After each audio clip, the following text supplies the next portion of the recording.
तो यार मुझे एक चीज़ बताओ दीपेंदु, आप सिविल बैकग्राउंड के, आपको ये एक्सी के बारे में पता कैसे चला और क्या मन में आया कि यार चलो एक्सी से लिखते हैं? आपसे ही पता चला।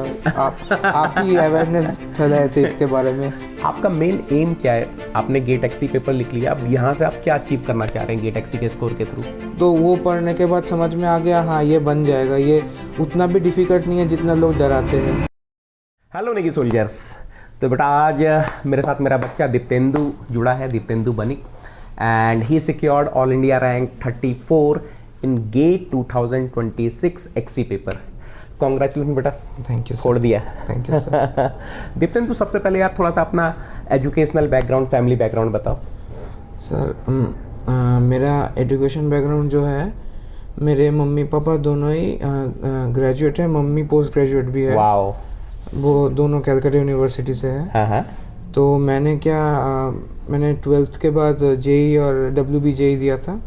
तो उससे मुझे जादवपुर यूनिवर्सिटी मिला। Okay. Bachelor of engineering in civil engineering. तो 2021 से 25 तक मैंने वो अपना कोर्स कंप्लीट किया। उसके बाद मुझे कैंपस प्लेसमेंट में जॉब मिल गई। और सितंबर तो 2025 से मुझे लगा कि मेरे पास जो फ्री टाइम है उसको कैसे यूटिलाइज किया जाए। ठीक है। तो मैं आपको 2022 से जानता हूँ। हाँ। आपसे ही फ्लूइड मैकेनिक्स पढ़ा था कॉलेज में। अच्छा। आप ही के लेक्चर से थर्मो पढ़ा था मैंने। हाँ। तो मुझे पता था कि स्ट्रक्चर्ड कंटेंट। सिविल वालों को थर्मो की क्या रिक्वायरमेंट है?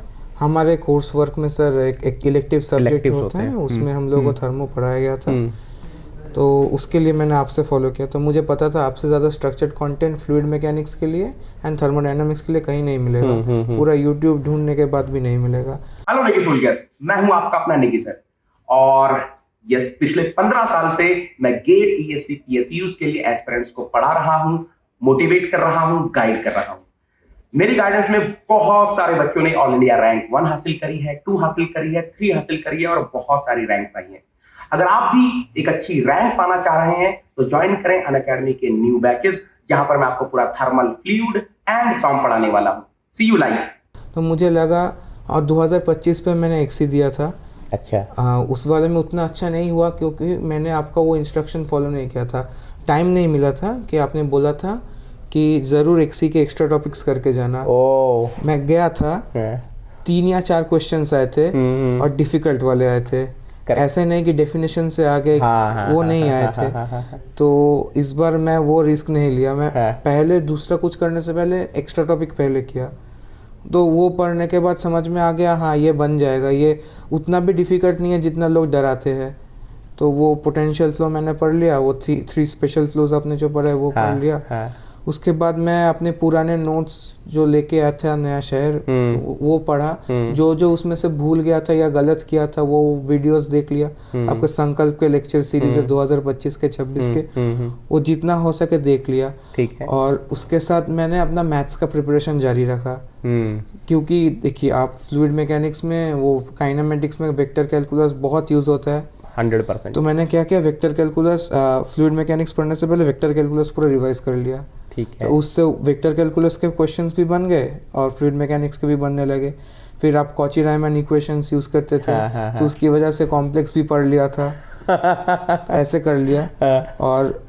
और मैंने देखा, बस मैथ्स के लिए एक्स्ट्रा मुझे जो पढ़ना था फ्लूइड में नहीं आता, वो लीनियर अलजेब्रा, क्योंकि कैलकुलस मुझे थोड़ा बहुत आता था, उससे काम बन जाता था। मैंने ऐसे प्रिपेयर कर लिया था। हाँ।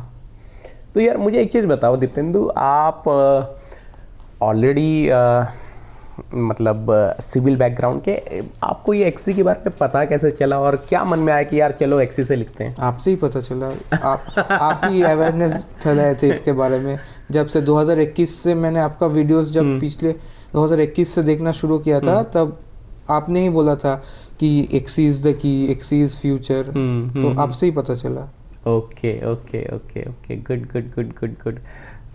आपका मेन एम क्या है? आपने गेट एक्सी पेपर लिख लिया, अब यहाँ से आप क्या अचीव करना चाह रहे हैं गेट एक्सी के स्कोर के थ्रू? सर मुझे मास्टर्स करना है। आपको एमटेक में इंटरेस्ट है? हाँ। गुड। तो वही, क्योंकि मेरे जादवपुर यूनिवर्सिटी के जो प्रोफेसर्स हैं वो सब पहले जादवपुर से बीटेक किए, उसके बाद IIT से एमटेक किए। और कुछ प्रोफेसर्स बहुत अच्छे हैं। वो अलग सोर्स ऑफ इंस्पिरेशन है। उनमें Nice. से एक मेरे प्रोफेसर थे। आप नाम ले सकते हो, कोई प्रॉब्लम हाँ, नहीं मेरे प्रोफेसर थे, एचओडी थे, एक्स एचओडी थे, पीएबी सर। है। ओके। वो आईआईटी खड़गपुर से एरोस्पेस किए थे। तो he is like one of my inspiration, excellent. क्योंकि उन्होंने सॉलिड मैकेनिक्स पढ़ाया था कॉलेज में और वो पूरा दिमाग खोल के रख दिया था। अच्छा। हाँ। तो उतना अच्छा मुझे उसके बाद बहुत सारे प्रोफेसर्स थे जो बेसिक स्ट्रेंथ ऑफ मटेरियल्स पढ़ाए, वो भी बहुत अच्छा था। तो मुझे स्ट्रेंथ ऑफ मटेरियल में इंटरेस्ट उन्हीं की वजह से आया था। नाइस। और हम लोगों का जो स्ट्रक्चर्ड कोर्स है उसमें हर सेमेस्टर में कुछ ना कुछ स्ट्रक्चरल मैकेनिक्स में वो स्ट्रेंथ ऑफ मटेरियल्स यूज होता ही होता है। क्योंकि मैंने देखा था जो गेट में भी नहीं आता, वो शियर फ्लो वगैरह वो भी पढ़ा दिया था कॉलेज में। वैसे ही। Excellent excellent.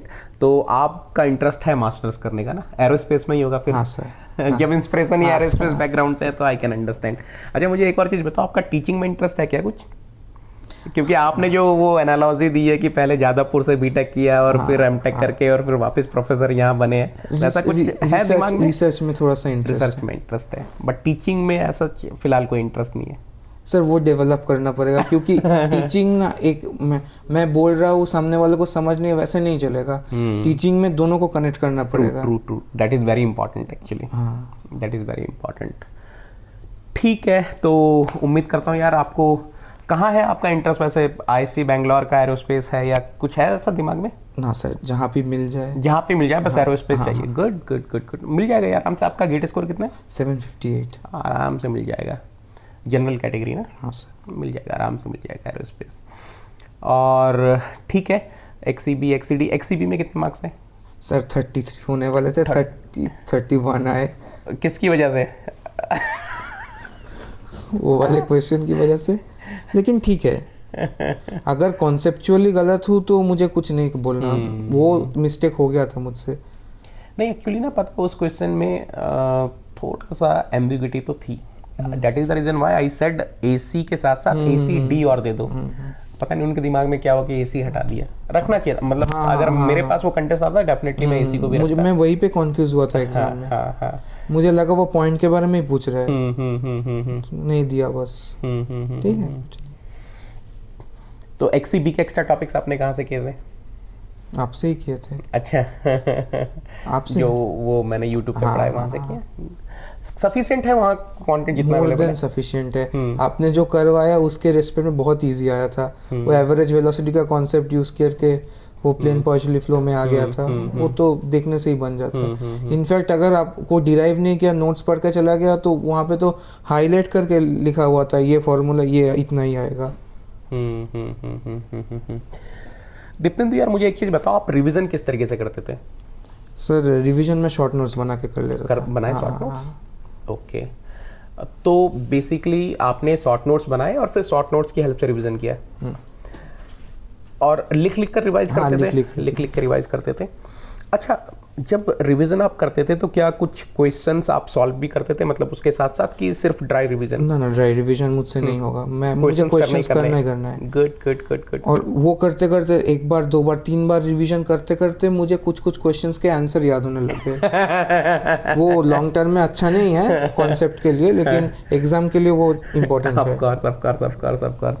तो यार, ये बात तो बहुत इंपॉर्टेंट बच्चे ने बोली है कि अगर आपको रिवीजन करना है तो ड्राई रिवीजन नहीं करना है। मतलब आप रिवीजन जब कर रहे हो तो साथ में कुछ क्वेश्चंस भी लगा लो। उससे क्या होता है, एक तो जो हम बोलते हैं ना कि रिवीजन बहुत बोरिंग है, वो थोड़ा सा बोरियत भी उसकी, हाँ, थोड़ा सा इंटरेस्टिंग बन जाता है। That is more important. ठीक है, PYQs आपने सारे लगाए थे, एक्स्ट्रा टॉपिक्स वगैरह सब? तो मतलब अब PYQs तो कहीं पर एक साथ अवेलेबल है नहीं एक्सी का, तो फिर आप किस? आपके वीडियो से। अच्छा, आपके वीडियो में जो क्वेश्चन था मैंने कर लिया, आप टेलीग्राम पे जो डालते थे वो कर लिया। वाह। तो XCB का तो एकमात्र सोर्स फिर आपके ही लेक्चर्स और मेरे ख्याल से XCD का आपके वो प्रोफेसर्स हो गए। Good good good, excellent excellent. Future aspirants को कुछ मैसेज देना चाहेंगे आप? कि जो भी पढ़ाई कर रहे हो, जिस भी ब्रांच से, उस पे दिल लगा के, उससे प्यार मोहब्बत करके पढ़ाई करो, वही जिंदगी में काम आएगा। अगर फल नहीं मिल रहा है तो डाइवर्ट मत हो जाना। लगे रहो अपने रास्ते पे। आपके तो पेरेंट्स मतलब फादर मदर दोनों पढ़े लिखे हैं, उनका क्या रिएक्शन था जब आपकी रैंक आई? वो खुश हुए थे, खुश हो गए थे? हाँ, वो कॉन्ग्रेचुलेशंस बोले। मेरे दादाजी भी है, वो Wow. और ज़्यादा खुश हुए। अच्छा, हाँ। Good good good good.